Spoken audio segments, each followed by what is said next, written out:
Nós começamos a semana passada a falar sobre a importância da igreja local, o quanto é importante, ou a importância que Jesus Cristo dá, que a Bíblia dá para a igreja local. Então ela é formada por um grupo certo e determinado, em que cada componente da comunidade cristã está conectado a ela de forma intensa e responsável. Um membro da igreja local, ele está conectado de tal forma, como a gente diz, de uma forma intensa e responsável. Há responsabilidades do membro para com a sua igreja local. Só que a gente vive numa geração onde as pessoas são cheias dos direitos, mas se esquecem que há deveres também, há responsabilidades também. E a Bíblia trata dessas responsabilidades, e a gente vai ver depois, das responsabilidades que os membros têm com relação à sua igreja, dos membros em relação ao pastor, mas também vai ver as responsabilidades que a igreja tem em relação aos membros, que o pastor tem em relação aos membros, né? Então a Bíblia é fantástica e ela nos ensina a respeito de tudo aquilo que nós necessitamos fazer. Então, ela se conecta, né? O membro se conecta a ela de uma forma intensa e responsável, participando ativamente da vida da igreja. Igreja é um organismo vivo. A igreja de Jesus é um organismo vivo. Por isso que Paulo, por exemplo, vai fazer a analogia do corpo de Cristo, que é a igreja, com o corpo humano. Porque é um organismo vivo que precisa dos seus membros em plena atividade para que esse organismo se fortaleça, para que esse organismo possa realmente se desenvolver de uma forma saudável. Então é participar ativamente da vida, dos problemas. Igreja tem problema. E você, membro, deve participar ativamente dos problemas. Não é pular fora do barco a hora que vem os problemas. Seria muito simples para mim como pastor, e eu já falo isso algumas vezes, seria muito simples e seria fácil, né, diante do primeiro problema, perna para que te quero. Igreja sem pastor não falta. Agora, bons pastores faltam. E aqui não é me gabando, não. Não é me gabando, mas bons pastores faltam. Então, participar ativamente da vida, dos problemas, das escolhas. Falamos há pouco sobre a assembleia, escolhas, decisões que precisamos tomar e que a igreja, os membros da igreja local precisam participar dessas escolhas, dos planos, alvos que temos, sonhos, os destinos da igreja. Então o membro tem essa participação ativa, ou deve ter essa participação ativa da igreja que aqui pertence. O que deve atrair um crente a filiar-se a uma igreja deve ser esse desejo de ser alimentado espiritualmente com o ensino sólido da palavra de Deus. É outra coisa que hoje nós estamos vivenciando que muitos não querem. Muitos querem oba-oba. Eu vou falar bem a nossa língua mesmo, tá? Vocês me conhecem. É muito do oba-oba. Querem festa, tudo é festa. Querem fazer o que querem, do jeito que querem, na hora que querem. E a palavra de Deus vai dizer, Paulo, né, vai dizer que tudo na casa de Deus, ali o contexto é a questão de línguas, de profecias, enfim, mas a gente pode trazer o conceito, né, o princípio para tudo. Ordem e decência. O culto, a celebração, as nossas celebrações, são momentos de festa? Sim. São momentos de alegria? Sim. E a gente tem essa liberdade de expressar a nossa alegria em Deus? Sim. Mas não confunda festa, não confunda alegria com bagunça, com baderna. É só isso. É o equilíbrio, o tão chamado e exaltado aqui, equilíbrio que a gente tem chamado a atenção. Então, o que deve levar você a filiar-se, agora eu vou falar da nossa igreja, o que deve levar, se você ainda não é um membro da nossa igreja, levar você a se tornar um membro, a filiar-se à nossa igreja, é o desejo de ser alimentado espiritualmente com o ensino sólido da palavra de Deus. Foi o meu comprometimento desde o primeiro dia que eu pisei aqui, ensinar a palavra de Deus. E tenho tentado fazer isso. Dentro de um ambiente genuinamente cristão. E louvado seja Deus, a nossa igreja, para a glória de Deus eu digo isso, a nossa igreja tem este ambiente genuinamente cristão, onde nós nos amamos uns aos outros e demonstramos este amor uns para com os outros. E eu digo isso de forma muito clara, isso me vem pelos visitantes que chegam. E quando a gente vai visitá-los, vai retribuir a visita, a forma como eles falam: pastor, estou encantado. Pastor, como eu fui bem recebido, como eu fui bem tratado.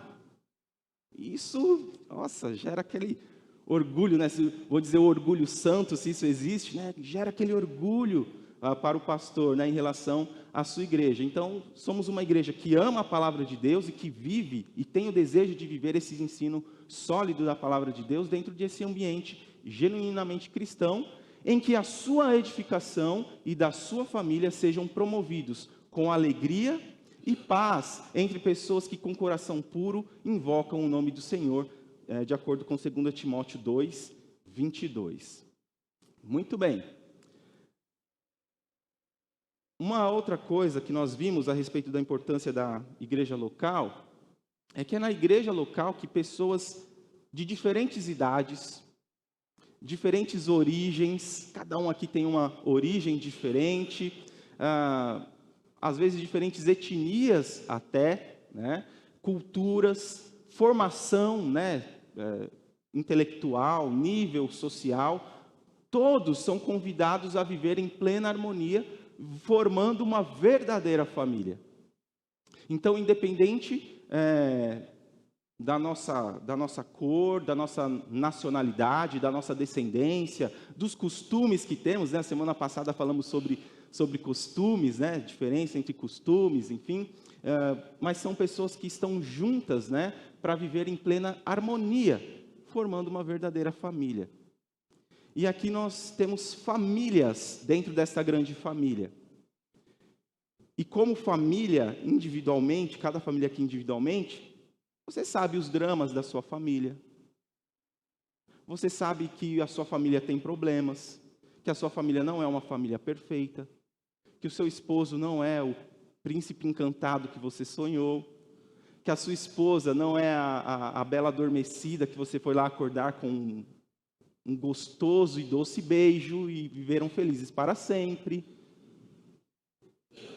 A realidade é muito diferente do ideal. Nós fazemos ideais, mas a realidade é totalmente diferente. Quando nós nos confrontamos com a realidade, assim é com a igreja também.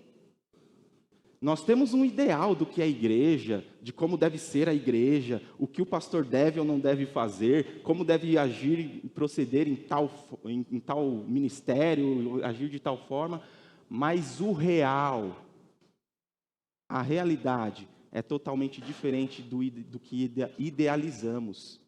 E a gente precisa ter essa consciência para que possamos juntos, convergir no mesmo sentido de viver em plena harmonia, formando esta verdadeira família. Falamos também que existe uma íntima ligação entre Cristo e a igreja. A ligação em que Cristo é a cabeça desse corpo e nós somos os membros deste corpo. E cada membro é de fundamental importância. Mesmo que você seja o dedinho lá do pé, sabe? Aquele que quando você bate na quina, aí você vê a importância dele, Aí você sente a importância. Assim é na igreja local também. Cada membro é de fundamental importância. Cada membro deve desenvolver o seu papel dentro deste organismo vivo chamado igreja. Cada um tem o seu papel. E quando todo mundo quer fazer a mesma coisa, quando todo mundo quer desenvolver o mesmo papel, não vai funcionar. Lembre-se que os nossos órgãos vitais não são esses que estão à mostra. Os nossos órgãos vitais estão todos escondidinhos, Então, às vezes a gente acha, que o que é fundamental para a igreja é o que está aparecendo, né? Eu estou aqui sendo visto, né, por milhares de pessoas através da internet. É isso que é ministério. Isso sim é que é servir a Deus. Ledo engano. O que é vital para a igreja está nos bastidores. Está na retaguarda, não na vanguarda. Pense nisso. Pense se essa analogia que Paulo, inspirado pelo Espírito Santo, faz, se não é riquíssima. Essa analogia do corpo humano com o corpo de Jesus, que é a igreja. É uma analogia riquíssima. Tem lições maravilhosas para nós, mas não vou me ater a isso agora. Então, a ligação é que o corpo e Cristo, né, que Cristo é o cabeça, e a igreja que é o corpo. Desse modo, é impossível se afastar da igreja sem se afastar de Cristo. Então, alguém que se afasta da igreja e diz, não, eu continuo servindo a Deus de casa, eu canto louvores, eu reúno com a família, tudo isso é muito bonito, muito importante, mas isso não é igreja. É muito bonito, é importante, sim, você ter os seus momentos de louvor, de adoração em casa, reunido com a família. Isso é de fundamental importância para o crescimento da igreja. Mas isto não é igreja. Isto não é ser igreja. Então, é impossível alguém se afastar da igreja sem se afastar de Cristo. Além disso, Deus determinou que a igreja fosse o local onde o cristão pudesse encontrar alimento para crescer espiritualmente. É na igreja, no corpo, que nós somos alimentados. E eu não estou falando da figura do pastor aqui pregando, dos professores ensinando. Nós nos alimentamos mutuamente, através do uso devido dos nossos dons. À medida que você usa o seu dom, você me edifica. E à medida que eu uso os meus dons, eu edifico a você. Eu já falei isso várias vezes e repito. Há coisas que Deus te capacitou a fazer e não me capacitou. Há dons que Deus concedeu a você, mas não concedeu a mim. E você me abençoa através do uso do seu dom. Quando você não está usando o seu dom, você está deixando de me abençoar. Você está deixando de abençoar a sua igreja local. E há coisas que Deus me capacitou, há dons que Deus atribuiu a mim e não atribuiu a você. E não há demérito nenhum nisso. Aliás, isso é a grande bênção da igreja. O fato de nos complementarmos. Os nossos dons se complementam. Naquilo que eu sou frágil, naquilo que eu sou debilitado, o irmão Júlio vem e me completa. Naquilo que o irmão Júlio é debilitado, vem o irmão Samuel com seu dom e completa. O abençoa e abençoa a igreja. Então, no uso dos dons, a gente não pode esquecer, né, que há duas características fundamentais que devem fazer parte do uso dos dons. É a glorificação a Deus, em primeiro lugar. Você deve usar o seu dom para a glória de Deus. Se é para se autopromover, se é para a sua própria glória, já está tudo errado. É para a glória de Deus. E o segundo, para a edificação do corpo. Nunca é para a edificação própria. Não é o assunto, mas só para você já ir pensando aí, né? Mas se fala aqui, e eu falei no contexto da palavra de Deus, no contexto de dons, sempre a gente vê os dons no contexto comunitário, né, no sentido de igreja, os dons sendo usados, e sempre para a edificação do corpo, nunca para a edificação própria. Ah, pastor, mas lá em 1 Coríntios 14, que fala do uso de línguas para edificação própria. Lá fala isso, não é isso que fala lá?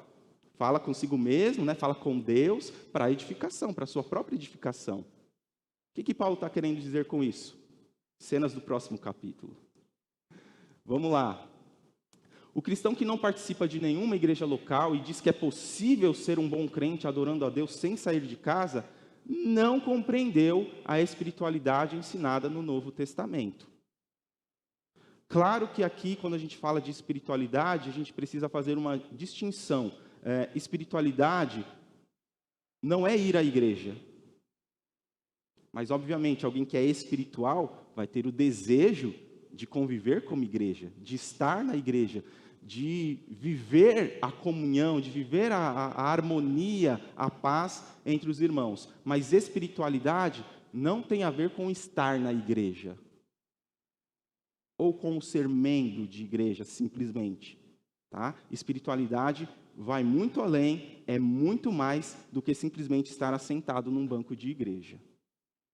A igreja é importante, entre outras coisas, porque ela é a organização responsável pelo avanço da obra missionária. Só é possível fazer missões por intermédio da igreja local. O que é missões? Quem me ajuda aí? Pergunta de escola bíblica dominical agora, né? Estamos em escola. O que é missões para você? E aí?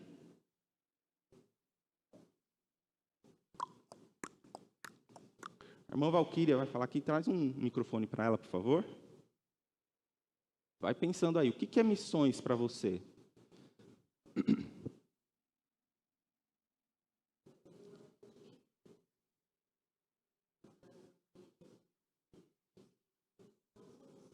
E o Evangelho, fazer com que ele alcance outras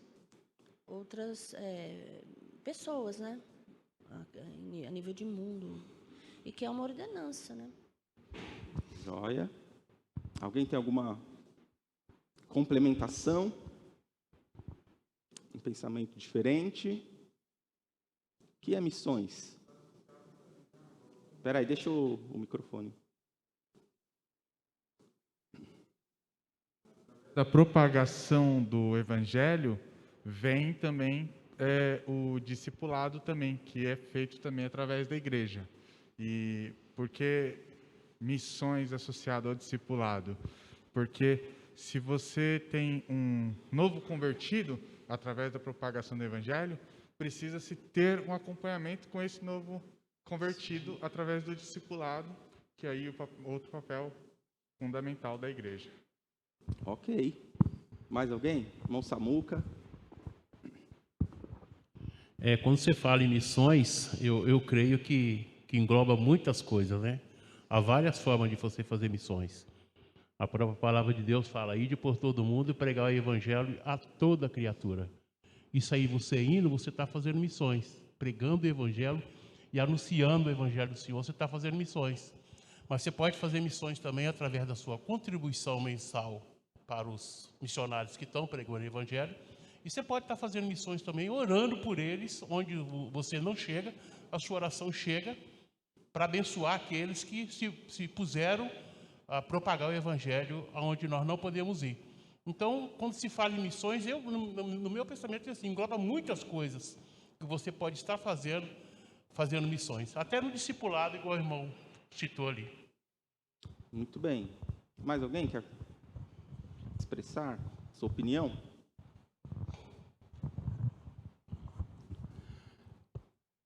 Viu, pastor? Igual o Samuel falou aqui, quando os pregadores vão falar de missões, são 3 pilares. Você vai, você ora e você contribui. Que às vezes as pessoas só querem fazer os 2. A gente não quer pôr o nosso coração. A gente só quer contribuir e orar. Então, os 3 pilares é a gente pôr o nosso coração para ir, ofertar e orar. Que é uma promessa, que o Senhor mandou para nós fazer discípulos e pregar o Evangelho. Muito bem. A irmã Valquíria quer a palavra lá.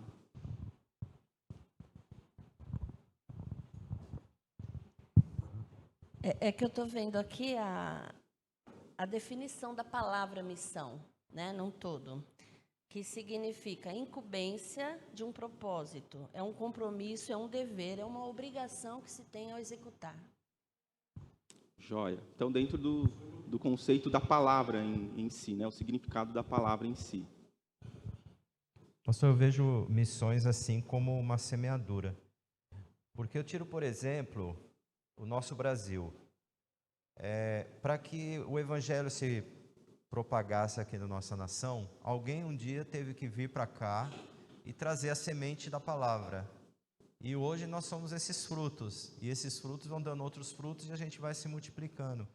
Então, quando a gente chega numa pessoa, ou num grupo, ou numa comunidade, que a gente semeia a palavra, vem aquela parábola da semeadura. E em alguns casos elas não vão para frente, mas em outros vão. E aquilo lá vai dar fruto e vai se multiplicando. Então eu vejo esse objetivo a missão, é você semear, e logicamente que Deus vai fazer proliferar ali. Muito bem. Todos os conceitos que foram aqui colocados, tudo isso é missões. Tudo isso faz parte da obra missionária. Quando a gente vai para a palavra de Deus, a gente vê, excetuando Jesus, obviamente, para mim, né, o maior missionário, Paulo, o exemplo de missionário. E quando ele é chamado, né, para esta obra, né, ele vai passando, formando o quê? Igrejas. Então foi através da igreja de Antioquia, né, a partir da igreja de Antioquia, Paulo, né, e Barnabé são separados, né, através do Espírito Santo para aquela obra, né, separai-me a Barnabé e a Saulo, né, para a obra que eu os tenho chamado, que eu os tenho enviado. E eles começam então essa peregrinação formando novas igrejas. Quem aqui quer ser um missionário?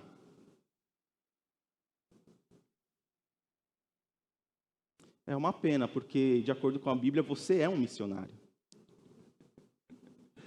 É uma pena você não ter levantado a mão, porque, de acordo com a Bíblia, você é um missionário. Como foi citado aqui, ide por todo mundo pregar o Evangelho. Mateus 28, 18 a 20, Jesus vai dizer, é-me dado todo o poder, toda a autoridade no céu e na terra, e essa autoridade eu passo a vocês, eu transmito a vocês.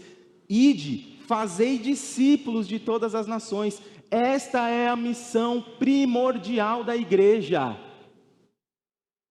Isso é missões. Fazer discípulos do Senhor Jesus, não discípulos do Eduardo, não discípulos do Lucas, não discípulos da Nilce, não, discípulos de Jesus. Tem muitos hoje fazendo seguidores para si próprio. A nossa responsabilidade como igreja é fazer discípulos de Cristo. Por isso, e aí eu concordo em número, gênero e grau. Assino embaixo o que o irmão Lucas falou, da questão de missões conjunta com o discipulado. Evangelização precisa de discipulado. É muito fácil eu chegar aqui e dizer, olha, hoje eu evangelizei 500 pessoas. QD essas 500 pessoas. Não estou dizendo que a gente não possa usar, por exemplo, a internet, né, para a gente evangelizar, para a gente falar do amor de Jesus. Devemos. Né? Eu acho que o crente deve usar as suas redes sociais de forma saudável, e essa é uma forma saudável. Em vez de ficar lá fuxicando, brigando, a gente vê crente brigando lá, um faz uma postagem e começa aqueles debates intermináveis lá, um se degradando, eu falo, meu Deus, imagina um descrente vendo isso.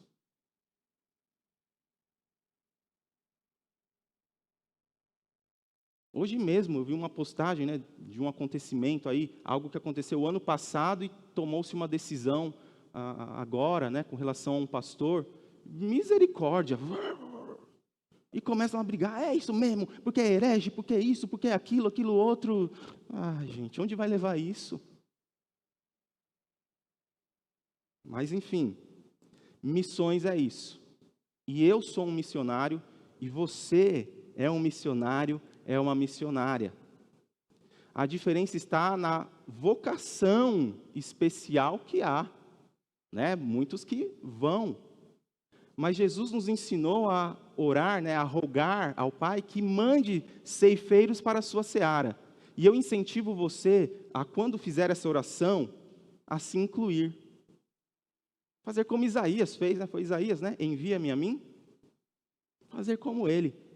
Orar, Senhor, a seara é grande, poucos são os ceifeiros, levante novos obreiros para a sua seara, e se for eu, envia-me a mim. Essa deve ser a nossa oração. Só que a gente tem medo, né? Eu não, vou passar fome. Vai que Deus me manda lá para o meio dos índios, lá para sei lá para onde, né? Vou passar fome.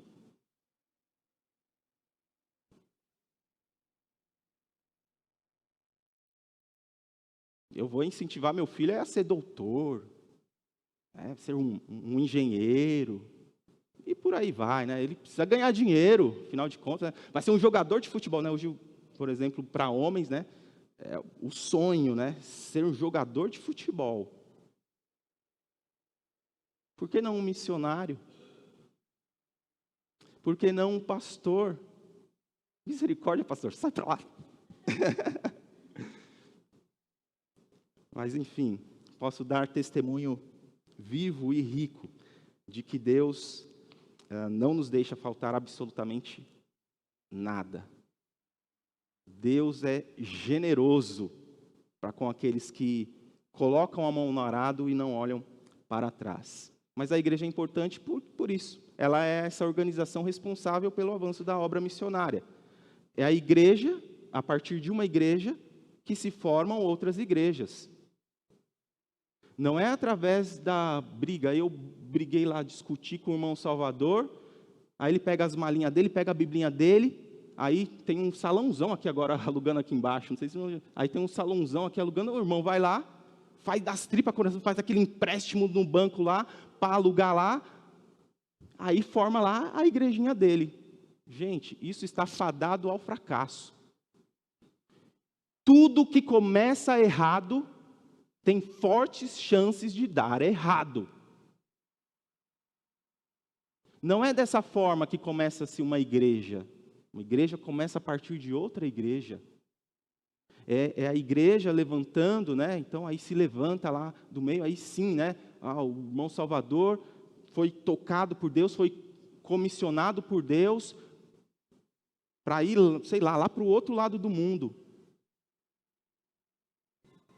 E aí a igreja ser uma bênção, né, na vida do nosso irmão, através das orações, através da contribuição financeira, e ali é se formada uma outra igreja, uma nova igreja a partir dessa, e a partir daquela, outras tantas igrejas, né? Então é importante a gente ressaltar isso. Não? Ô Edu, já estava aqui ansioso, falei, o Edu vai falar, agora vem coisa boa aí.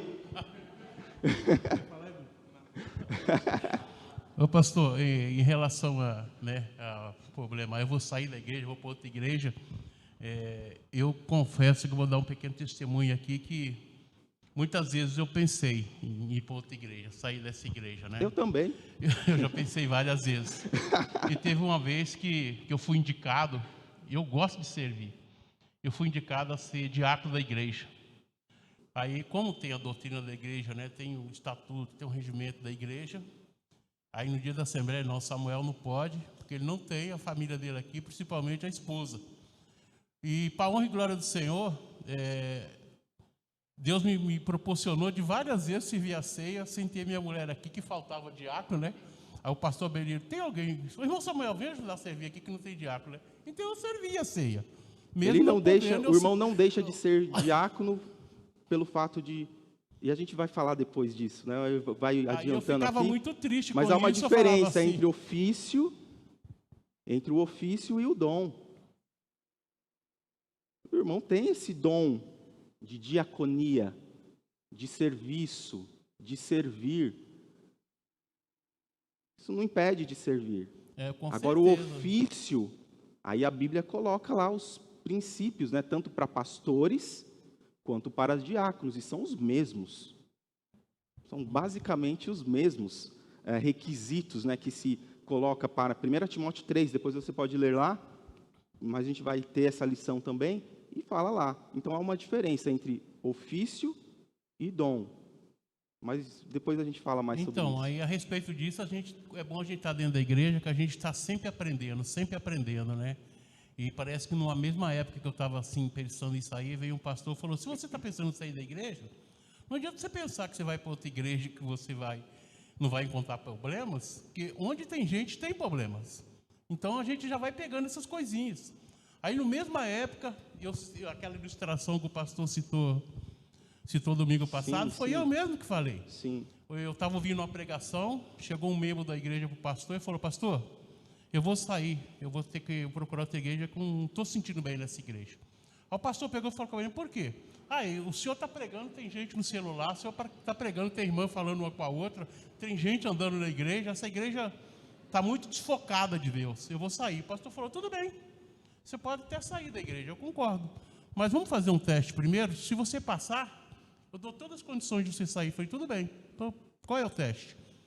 Aí estavam os dois na igreja só, né? Ele falou assim, enche o copo d'água, deixa um tantinho só do copo, e você vai dar 2 voltas na igreja. Vai subir no púlpito, vai voltar e vai dar 2 voltas e deixar cair uma gota d'água. Pegou, encheu o copo e ele começou a rodar a igreja. E sempre de olho no copo ali, Não caiu uma gota d'água. Aí ele pegou, chegou, pastor, e aí? Pastor, tá vendo? É assim que você serve a Deus. É focando em Cristo. Não caiu uma gota d'água, porque o tempo todo você ficou de olho no copo, você não ficou olhando para os lados, você não ficou olhando para... Você tem que focar em Cristo, orar em Deus, que as pessoas têm defeito. Então, muitas vezes, a gente não se foca em Cristo. A gente foca nas pessoas. E Cristo, Deus é perfeito. Deus é santo. E se você focar nele, você não vai sair da igreja, porque ele é perfeito. Agora, quando você olha a vida de Samuel, misericórdia, você vai embora rapidinho. Faça a seguinte pergunta. Imagina se a igreja local, se esta igreja local fosse formada por vários de vocês. Eu sempre penso isso. Imagina se essa igreja fosse constituída de vários Eduardos. Ia ter muita coisa boa, mas também muita coisa ruim. Porque eu sou cheio de defeitos, cheio. Anda comigo alguns segundos, você já vai ver que eu sou cheio de defeitos. Assim como se eu andar com você, eu vou também perceber vários defeitos. Mas para a gente caminhar juntos, uma coisa que é importante e relevante, e que este exemplo que o irmão Samuel trouxe, é muito pertinente, deve existir em nós humildade. Exatamente humildade, em eu reconhecer que eu tenho as minhas falhas, não ficar simplesmente apontando a falha do outro. E a gente tem uma facilidade incrível nisso, em fazer isso. Se eu começar aqui, posso indicar a falha de cada um aqui. Assim como se eu der a oportunidade, só que aí eu vou sair perdendo, que eu vou falar só de uma e vai ser todo mundo falando de mim. Então não vou fazer essa experiência. Mas certamente, cada um aí também tem algo. Pastor, é isso, falha naquilo, enfim, tem as qualidades, pontos fortes, pontos fracos, assim como todos nós temos. E ser parte desta família, assim como quando você casou, na malinha, veio lá, não veio só a beleza, não veio só as boas características do seu marido, da sua esposa, veio o pacote completo. Os defeitos, o bafo, o olho remelento, de manhã, que você não via antes, antes de casar, você não sabia. Ela acordando descabelada. Vem o pacote completo. Pontos positivos e os pontos negativos. Assim como esta família também tem os seus pontos fortes e tem os seus pontos fracos.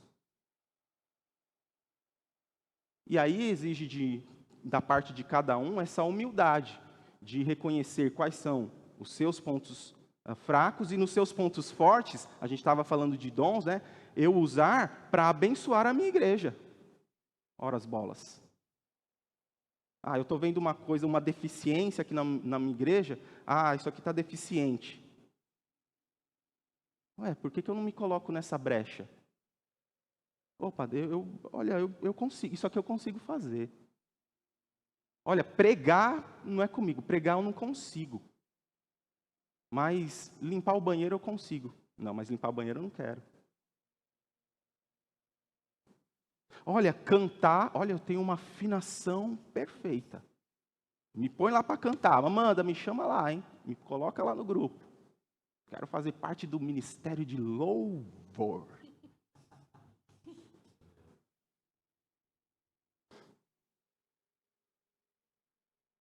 Mas o ministério de crianças está deficitário. deixa eu ajudar enquanto né, não é muito minha praia, mas eu estou vendo essa deficiência, deixa eu ir lá. E depois que chega, a pessoa lá eu vejo que, irmão, então, ter essa humildade. Você é melhor, Edu, você é melhor que eu.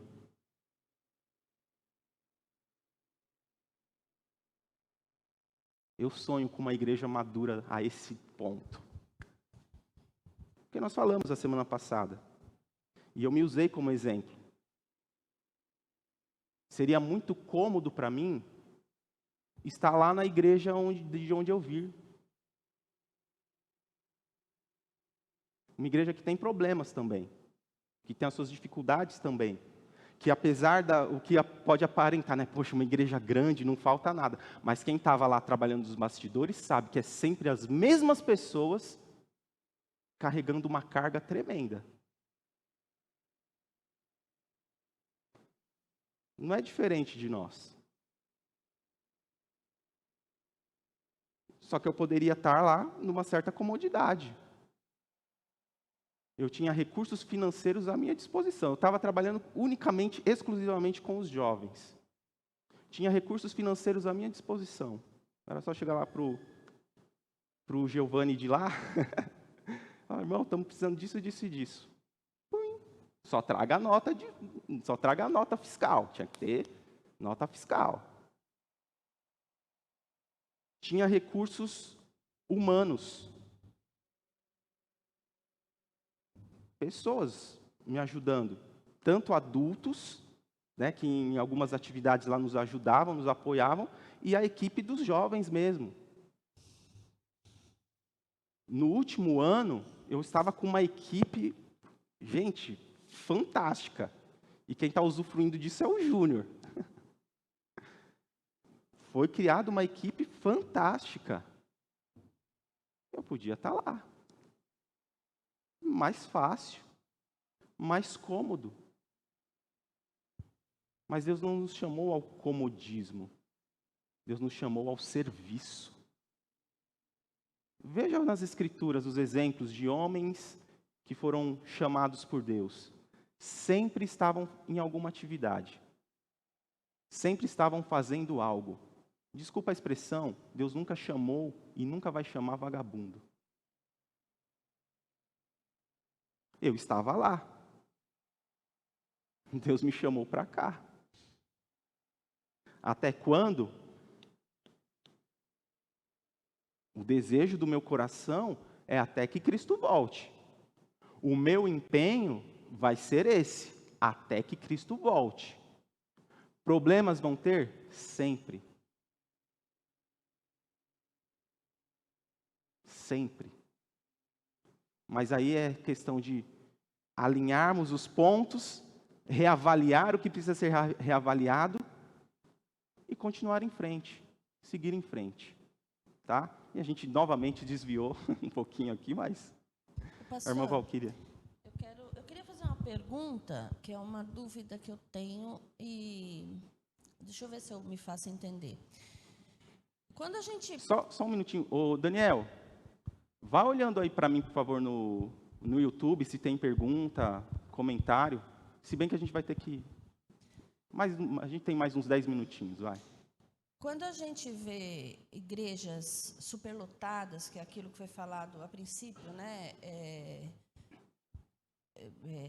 Igreja cheia por atrativos.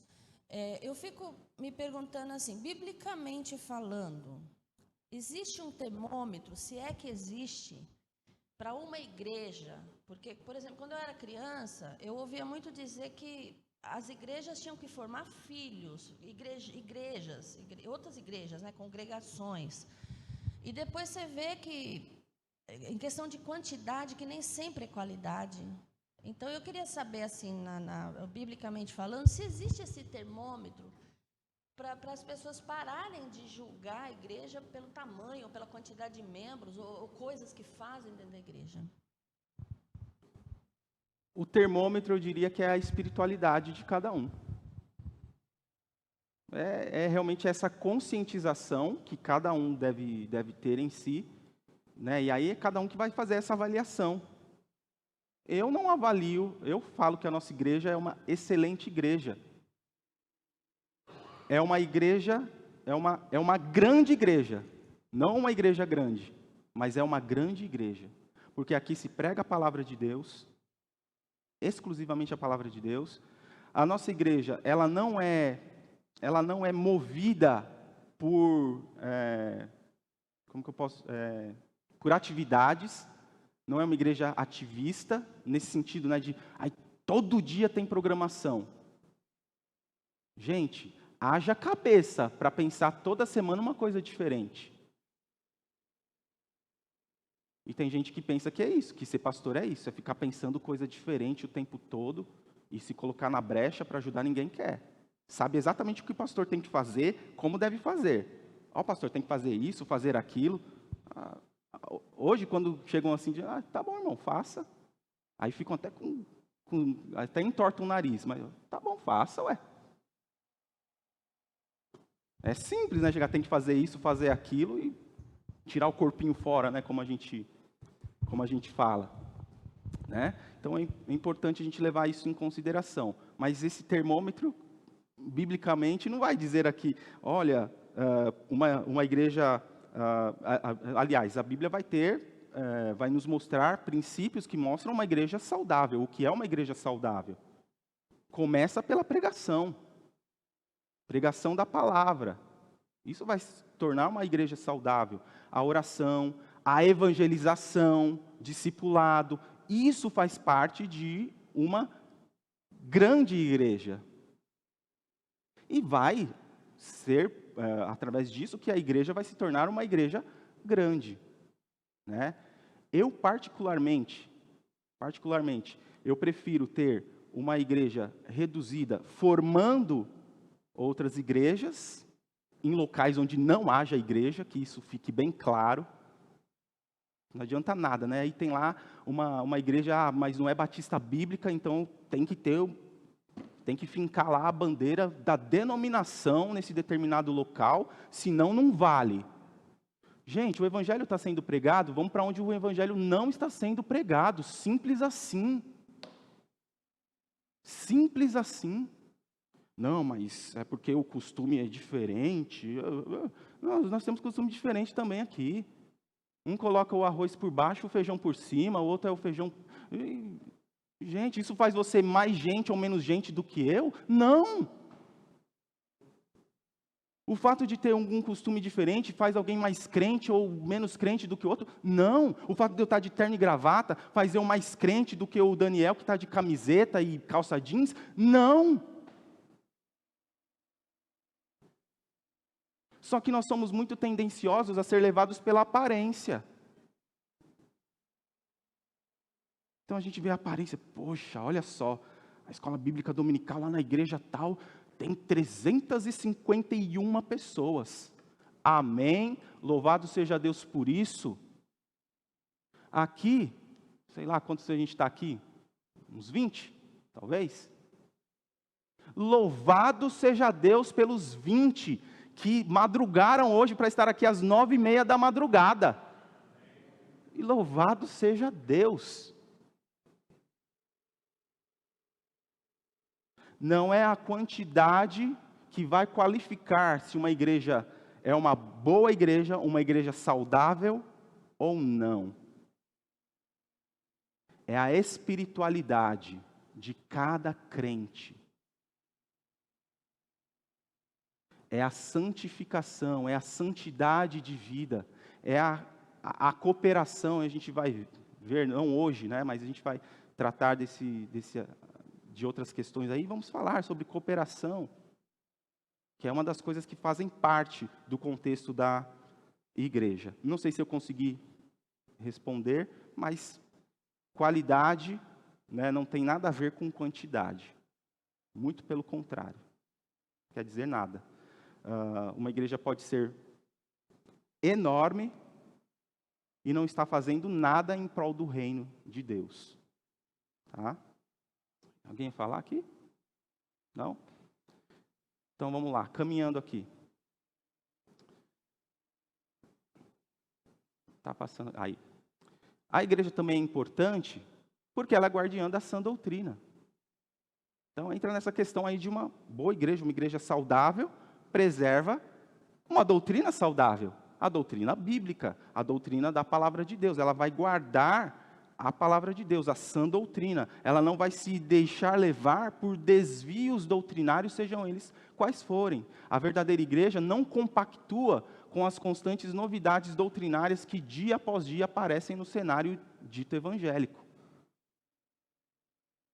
Se fosse ter fórmula mágica, se eu quisesse ter uma fórmula mágica, nesse sentido aí de ter uma igreja grande, oferece um chocolate para um ali, para outro ali. Gente, isso aqui, ó, rapidinho. Rapidinho. Só que crescimento é diferente de inchaço. Eu não quero uma igreja inchada. Eu quero uma igreja saudável, uma igreja realmente onde a palavra de Deus seja pregada e vivida. E isso dá trabalho. Crescimento é algo gradual, né?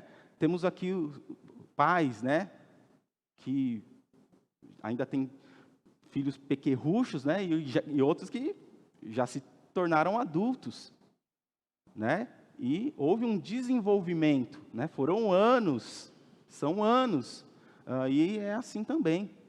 E só para compartilhar aqui com vocês, sempre que eu converso com pastores mais experientes, né, acerca disso, dessa questão, a questão que muitos falam, né, que a igreja tem a cara do seu pastor, o fim do seu líder e coisas desse tipo. E pastores mais experientes dizem que para a igreja se tornar o que se tornou hoje, né, o que é hoje, foi algo que começou lá atrás e o fruto vai ser colhido 10, às vezes 15 anos depois. Eu estou apenas no meu 5º ano aqui. E às vezes, pasmem, sou cobrado de coisa de 1938. Não é responsabilidade minha. Minha responsabilidade é a partir de 2017. A partir de 2017 eu me responsabilizo por cada uma das minhas atitudes aqui. Agora não venha colocar nas minhas costas coisa que...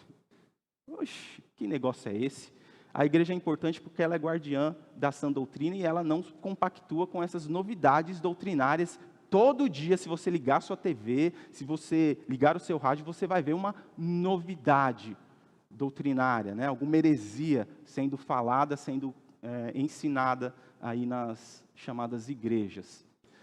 Falamos sobre os membros que chegam, né? Que o requisito essencial é ser um crente em Cristo. Para ser membro dessa igreja, precisa ser crente, precisa ser salvo. É o primeiro requisito, né? Porque só faz parte do corpo de Cristo quem é regenerado. Ora, se do corpo de Cristo, né, só o crente, só o salvo, só o regenerado faz parte, logo, da igreja local também, logo uma pessoa realmente crente. Se o indivíduo que quer ser membro da igreja nunca reconheceu que é pecador, nunca aprendeu que Cristo morreu pelos seus pecados, ressuscitou ao 3º dia para justificar os pecadores diante de Deus, nunca se curvou aos pés de Cristo, crendo nele como Salvador, enfim, ainda não nasceu de novo, esse indivíduo não deve ser recebido de modo nenhum como membro, até que pela fé em Jesus ele seja feito nova criatura. Aí alguns podem dizer, mas como que eu vou saber se a pessoa foi regenerada? Realmente, nós não temos como decifrar o coração. Mas há frutos do verdadeiro regenerado. Frutos podem falhar? Podem. Podem apodrecer? Vamos usar esse termo? Podem. Mas a partir do momento que a pessoa se reconhece como pecador, confessa que crê em Jesus como seu Salvador de todo o coração, né, com a sua boca confessa, nós não temos autoridade nenhuma para dizer é ou não é. E aí entra a questão do discipulado. a importância do discipulado, porque é no discipulado, na conversa, no caminhar juntos, que você vai ver, né? Aí, de repente, aí pode acontecer, né, a diferenciação. Poxa, mas por que fulano aceitou a Cristo e só depois de 3 anos que foi batizado? O outro que recebeu a Cristo, passou 2 meses e já está sendo batizado. Crescimento, mostra crescimento espiritual através do discipulado. Podemos batizar ali naquele batistério algum descrente? Pode acontecer. Mas cada um dará conta de si mesmo a Deus. Irmão Júlio? Pastor, a gente já está aqui na igreja há muitos anos. Você está desde 2017, a gente já está um pouco antes, né? E realmente a história ensina muito para a gente, né? Assim como na escola a gente estuda história para entender o presente, a gente tem a história da nossa igreja, e eu sempre falo isso, que nós tivemos momentos aqui nessa igreja, e eu já comentei isso com você, em que essa igreja não tinha lugar para se sentar nesses bancos. E nós tínhamos um lindíssimo coral, com lindíssimas cantatas. Nós tínhamos coral infantil, com inúmeras crianças apresentando lindíssimas cantatas. Nós tínhamos departamento de adolescentes, departamento infantil, que muitas vezes precisava ser dividido em 2 partes, de tanta criança, de tantos adolescentes que nós tínhamos. E, enfim, parecia ser aquela igreja dos sonhos, né? Mas era uma época em que faltava realmente a palavra. Nós tínhamos muitos atrativos. Nós éramos conhecidos aqui em Guarulhos como uma igreja que tinha lindíssimos corais, que era convidado para cantar em outras igrejas, ou seja, era uma projeção nesse sentido. Mas não como uma igreja onde o maior de tudo era a palavra. Não era, né? E isso, nós tínhamos acampamentos que eram reconhecidos aqui, né, na cidade, ou até fora daqui de Guarulhos, que nós tínhamos pessoas que vinham de outras cidades para participar dos nossos acampamentos. E naquela época, nós achávamos que estávamos muito abençoados, né? E quando você fala da maturidade de ser um membro de uma igreja, o membro de uma igreja, ele tem que ser maduro, tanto nesses momentos, quanto nos momentos onde os bancos se esvaziam, né? E a gente tem que entender que nós estamos, hoje mais que nunca, a gente aprendeu com a história, que muitas pessoas procuram as igrejas pelos atrativos que ela tem, pela boa música, pelos corais, né?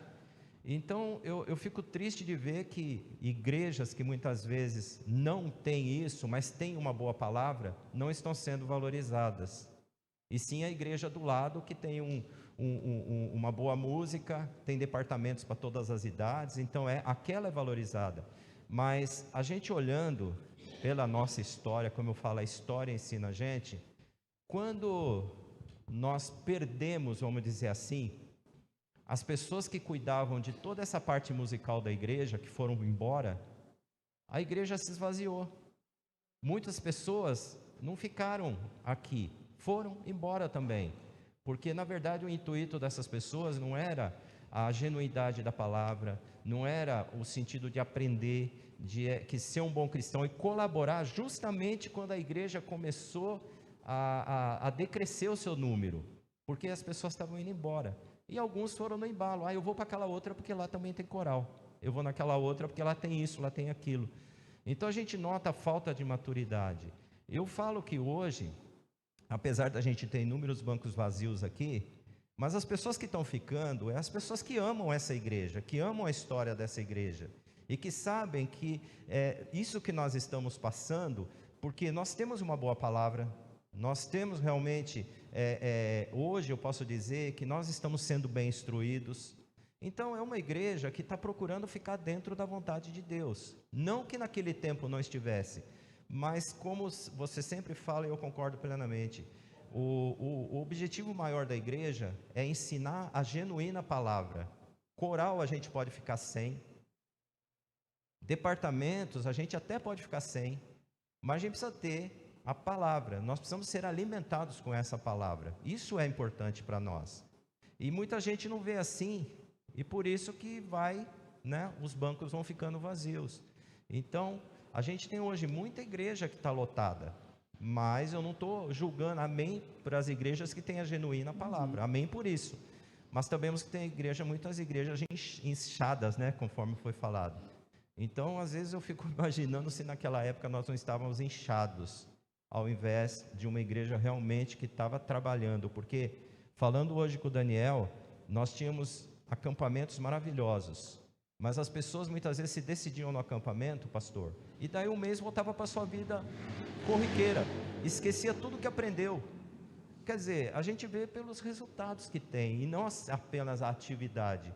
Então hoje eu vejo que uma pessoa que aqui se converte, ela recebe toda a instrução para saber, é isso mesmo que você quer?